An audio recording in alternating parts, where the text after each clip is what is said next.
Hi there and welcome to the start of another trading week with Dukascopy TV. I'm Ben Jones. Joining me on the line to discuss some of the major events that may shake up the market this week is Timo Klein from IHS Global Insight. Now, to begin with, Timo, over the weekend, a referendum in Crimea saw 97% of voters wanting to leave Ukraine and join Russia. Now, there are numerous sanctions being imposed on Russia by the EU and the US as they try and gain some control of this situation. What are some of the global economic implications of this ever-developing scenario? Yeah, sure. I mean, for most, of course, you do have a general increase in uncertainty levels, and that will, for a start, be a deterrent for investment in Russia, but also more generally, the investment climate also in, for instance, Europe as a whole is at least well, not threatened, but it is dampened by this factor. And then, of course, you have the sanctions themselves, where there is, of course, considerable escalation risk depending on political developments, and that, of course, could hurt trade flows between Europe and the US on the one hand, and Russia especially on the other hand, and that extends particularly, but not only, to energy. Of course, it also refers to machines and other investment projects that are underway. And then there's a third consequence, probably, that international cooperation on other issues such as Syria or Iran, etc., are likely to suffer a further setback.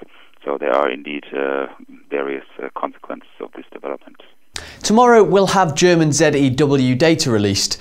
Previously, the figure dropped to just under 56 after a few months above 60. A further drop is forecast, so why do you think this is, and what do you see happening with this figure? For a start, one should be cautious not to interpret too much into a single month or even 2 months figures with this kind of the ZEW data being a survey among mainly financial market participants. So this is traditionally a very volatile series. That being said, the level we had 2 months ago was indeed already historically at a fairly elevated level. So of course the potential for disappointment is higher than if we would be at more moderate expectation levels. And so a factor like now with the crisis in the Ukraine is one further factor that could now dampen expectations to some degree. I would add, though, that of course there's also a ZEW figure for the assessment of current conditions, and I would expect that to actually still improve somewhat further, partly because it's, of course, a lagged function, but also simply because indeed the domestic German economy is picking up strength, and that will not be that immediately impacted by these international developments as we have been discussing. And finally, on Wednesday, there will be an FOMC statement. Very few are expecting any change in the interest rate, so what do you see the statement addressing? Well, I mean, basically it will most likely confirm its current policy stance, and that includes that there will be an ongoing schedule of tapering of quantitative easing, so reduction of the purchases of government bonds, which will probably then go on throughout most of 2014 and basically end towards the end of the year.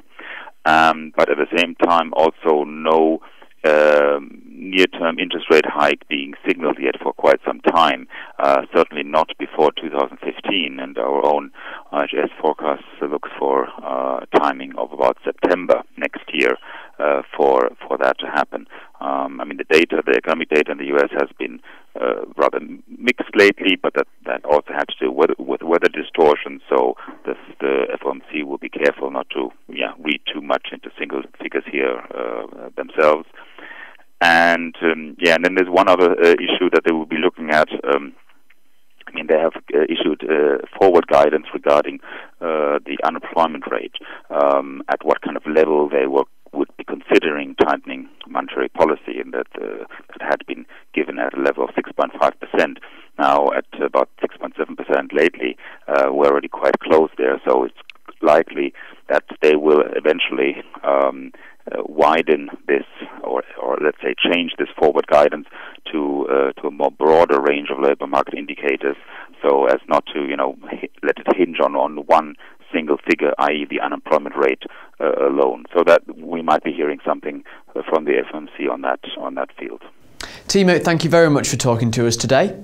That's all we've got time for, I'm afraid. Thanks for watching, and stay tuned to Dukascopy TV for the rest of the week as we cover all of these events and more. Goodbye.